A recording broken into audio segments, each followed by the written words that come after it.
Hey guys, how are you on this fine Friday? Hope you've been enjoying Back-to-Back Psycho Traveler. I won't be doing this every single week, but I just had so many videos I wanted to upload and I wanted just to get them out there. I was so excited, so I was like, As it is Friday, let's thank our partners over at italki. If you fancy learning a language but you don't have that much money and you don't want to be going to a classroom and getting absolutely no attention from a teacher, then head over, click the link down below, and italki is offering you a buy one get one free on their language lessons, which is awesome because it's with a native speaker and you just get to learn at your own pace. You get 100% attention and you get to talk how the locals really talk. You don't go through textbooks, you actually learn the language properly. So if you want to take advantage of that offer, then the link is down below. Today is like a mad day. I just don't even know where to start, where to begin. I had a realization in the shower. A lot of realizations come from within the shower, I feel. It's a very beautiful place. And for the past couple of weeks, I've kind of been briefly looking at the date and I thought, oh wow, it'll soon be my travelversary. And then this morning, I stood in the shower, soaping up, and then I stopped and realised that I may have missed my 2-year travelversary. But I didn't, because it is today, or not when you see this, it would have been 2 days ago. On the 19th of August 2013, I landed in Melbourne for what I thought would be a 1 or 2 year trip. I had no idea what I was doing, where I was going, how long I'd be out for, and here I am, 2 years on, and it's just gonna continue and get better. I really wanted to talk about the things that 2 years of full-time travel has taught me. My first lesson is that travel is more educational than books. Period. Now, I spent the majority of my life studying full-time.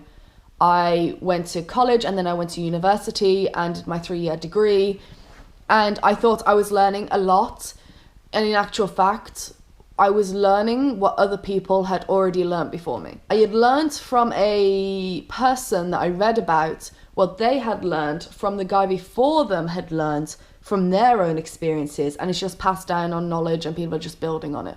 That's generally how education works. And really, in fact, I was just learning regurgitated shit. Whereas when you travel, you just have so much information around you in your environment that you've got to pick up on. You've got to make your own thoughts, your own opinions. You've got to educate yourself.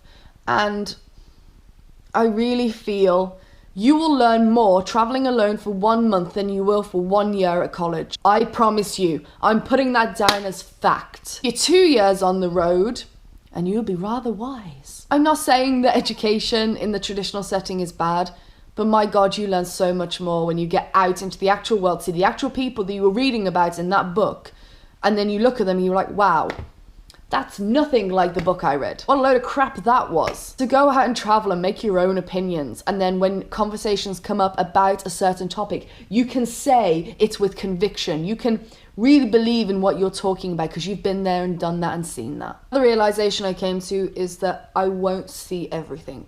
I won't visit every country in the world. I won't visit 50% of the countries in the world. Why? Because I travel way too slow and I wouldn't have it any other way. I started blogging. I used to go onto other travel blogs and look at their map and see all the places they've been to, and I used to get really jealous and think, wow, my blog will never take off because I haven't been to 30 countries. In the past 2 years, I've visited 6 countries, but I've really seen those countries. I've really gone in depth because I don't like just jumping.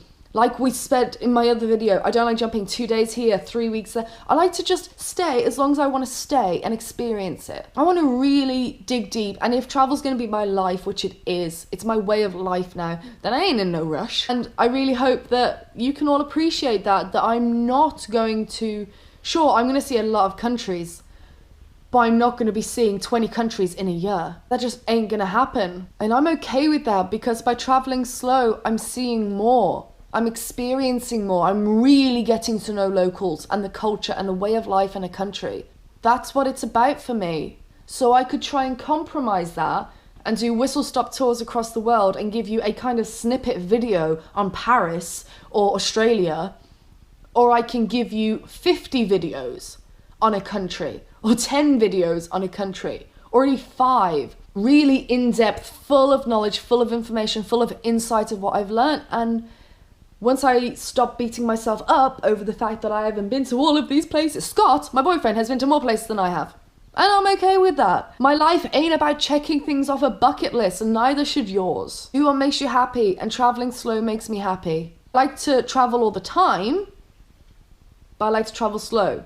I do get itchy feet a lot. I'm really happy to explore one country for like a few months really in depth, like 6 months, a year, and really travel through it. Then a whistle stop, I'm like, oh yeah, Thailand was really nice, like I did. Like I haven't seen barely anything of Thailand. And I can't wait to go back. It's just the way I roll. On the point that you'll probably be really happy about is I don't want to stop traveling anytime soon.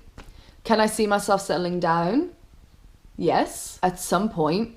But that idea scares the hell out of me right now. It doesn't scare me. That idea isn't coming into my head right now. I'm just rolling with it. I'm seeing where it's taking me. I'm in no rush to settle down. I'm 24, for the love of God. Plenty of time to get a mortgage, get married, and, you know, lots of stretch marks. I ain't up for that right now. You'll be happy to know that I'm happy to go for another 2 years, maybe another 4 years. Who knows? No one knows what's going to happen tomorrow. You know how much my plans change? You know better than anyone how much my plans change. Plans change. Things happen. You run out of money, or something bad happens, or this or that, or a better opportunity comes up, and you just roll with it. You just gotta roll with the times. It's made me very laid back traveling full time. I used to be such an anal person back in the day. Like, badly. I'd plan everything to the detail, buy so many guidebooks, and stress out that things weren't going right, and I'd have to be there at this time. What if they wouldn't let me check in? Now I'm like, cool, let's just go. I've probably gone a lot more the other way now, but I kind of like it. I prefer this way. My blood pressure probably isn't so high, which can only be a good thing. And finally, I came to a realization when reflecting on 2 years that I feel recently you've seen a lot more of what I'm doing. But when I was doing it for a hobby, if I didn't upload a video, or if I didn't film something, it didn't matter. Now it's my job. I've got to film everything, and I love doing it. And I love looking back on the recent videos because they're so much more in depth, and I do so many more videos of my travels. But I made a realization that you guys know very little of the things that I've experienced, gone through, and had happen to me on the road.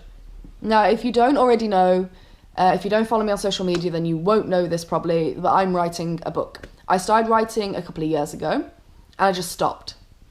And I had no motivation, thinking no one would want to read it. And now I've had a kick up the backside, thanks to Lauren over at Neverending Footsteps. And I will link you to buy her book down below.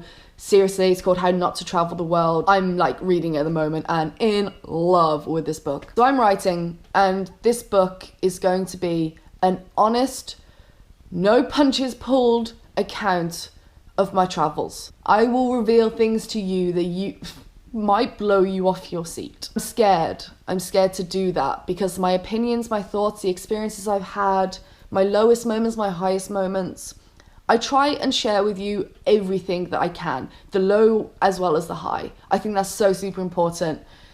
And you don't want to come to a travel blog and just see the good, because like I've said before a million times, travel ain't all rainbows and lollipops. Shit happens, it's still life. You get scammed, you get this, you get that, you know, things happen, and I always share that with you, but there's so much I haven't. And in this book, I'm going for it. It's very emotional writing this book, and I'm sure you'll all be supportive because you're all lovely little psychos, and I love you. But it's 2 years, and it's been really crazy. I just wanted to do this video to kind of just chat with you and talk to you on a real level. And I'm getting really emotional now. So